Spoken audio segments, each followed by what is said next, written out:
Ladies and gentlemen, fellow students, my name is Nisan, and we are here today to share an essential insight with you that has inspired us to pursue art with such a desire. Dear friends, life is nothing less than a magnificent work of art. It's a canvas that invites us to discover its vivid hues, geometric patterns, and emotional undertones in order to find our own special place among its masterful creation. Have you ever looked up at the sky and with your friends and tried to make out what shape the clouds were? We did. I remember we used to do that a lot last year, even if it was solely for sarcastic reasons, from where we were sitting at lunch. Melike, do you see that cloud over there? It looks like Gregor Samsa. Yes, you're so right, Nisan. We would laugh and create stories around the cloud shapes, letting our imaginations run wild. It was a playful and joyful experience where we saw the beauty of the world around us. These experiences taught us that art is not just in museums or galleries, it is everywhere in our lives. We come across a range of artistic expressions on our path of life. Some of us enjoy the songs sung by birds perched on a branch, while some of us find peace in the delicate dance of the butterflies. We genuinely appreciate the unique power of art when we are surrounded by the enchanting forests and the magic of nature. Art surrounds us, and it is just waiting to be discovered and appreciated.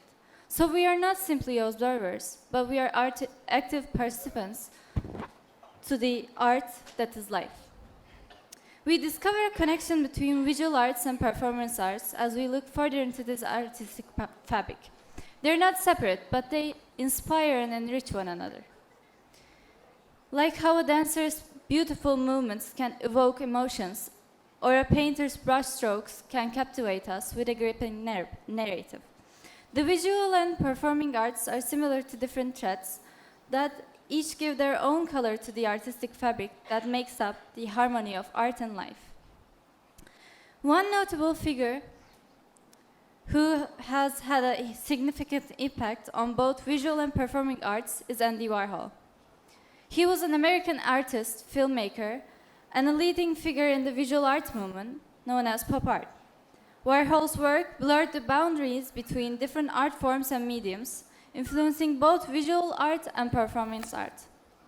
Warhol's iconic screen prints of celebrities and everyday objects, such as Campbell's soup cans and Marilyn Monroe portraits, not only revolutionized the art world, but also had a profound impact on popular culture. His exploration on consumerism, celebrity culture, and the relationship between the art and mass media challenged traditional notions of art and elevated everyday objects and images to the realm of high art. His works show beautiful connections of life and art. They remind us that art is everywhere if we look for it. For me, Andy Warhol has had a lot of impact on how I view the world today. He was a big factor of my childhood. His paintings were a great inspiration for me, and that was how I realized that art was really everywhere. We just had to look for it. I remember the time when I was walking in the mall with my parents, and his arts were on display. I remember my parents saying Andy Warhol looking at a painting because I thought Marilyn Monroe was Andy Warhol till I was like 10 and I saw a video about the tragic life of Marilyn Monroe. And to say the least, I was shocked because anytime I typed Andy Warhol, there she was. It was very confusing for a 10-year-old me. I myself have started a journey in performance arts, specifically in theater. It's a way for me to express myself beyond words. Every gesture and expression becomes like a brushstroke on an emotional canvas, creating a vivid picture for everyone to see. When I'm on stage, I feel like I can bring characters to life and touch the hearts of those watching. Through performance arts, I am able to communicate without using words, breaking down defensive barriers, and creating bonds that resonate in the hearts of those watching. As much as I love acting, I love going to musicals and theaters to watch too. I love how a story so magical can be told to many people who are so eager to listen to it. Next to me is my dear friend Melike, who has begun on her own artistic adventure in visual arts. When I look at the world around me, I see art everywhere. I'm fascinated by how light and shadow play together, and the delicate curves of flower petals and the way colors dance on a canvas. Through art, I think telling stories that touch the heart of those who see them are important. Every stroke of the brush is a choice that reflects our emotions and experiences. My soul finds comfort and freedom in creating.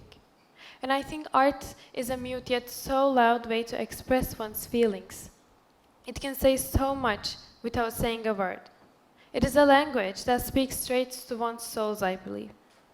It is a distinguishing difference that I made in my life that has made me better at communicating my feelings and being more confident.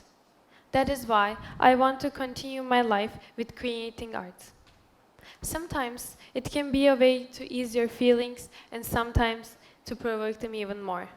Art can do so much more just than pleasing your eyes aesthetically. It talks to one's heart.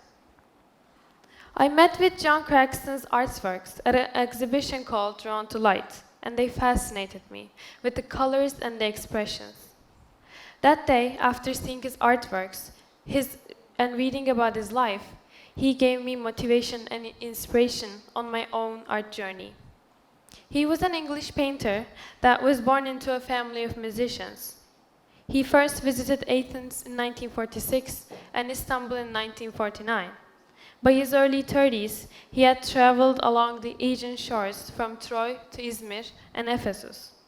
While the pessimistic works he produced in England are dominated by dark colors like black and grey, his artworks he created while he was in Greece showed really energetic and vibrant colors.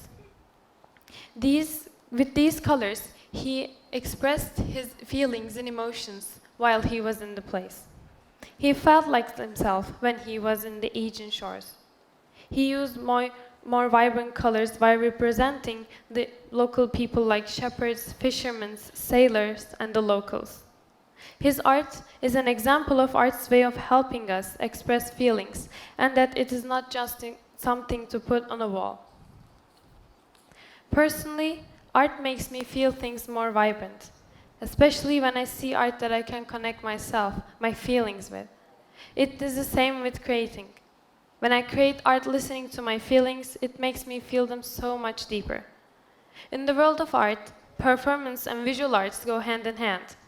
Performance arts brings the stories to life, while visual arts invites people to immerse themselves in a story through the thoughts and emotions that the artist reflected on their canvas. Visual arts lets viewers imagine the emotions captured in them, while performance arts serves them directly to the viewer. For life, dear friends, it is a grand collaboration between the artist within us and the world that inspires us. I always thought that our hearts are the biggest art of all. It is what creates and knows art. Because I think art comes from emotions, it is the epitome of art. Our hearts, the conductors of this harmony, uses the symphony of our senses, allowing us to recognize and appreciate the art that surrounds us. It is through our ability to see, hear, taste, speak, smell, and touch that we engage in this dance of art and life. So let's celebrate the different forms of art that surrounds us. Let's embrace how performance and visual arts inspire and complement each other. Together, let's create a beautiful symphony of creativity that touches the hearts of minds who experience it. In closing, we want to encourage all of you who has begun, In closing, we want to encourage all of you to embrace your own artistic journey. Whether it's through dance, music, theater, or visual arts, whether it's through creating or understanding art, find that spark of creativity within you and let it shine. Let your art be a testament to the beauty and power of human expression. Thank you.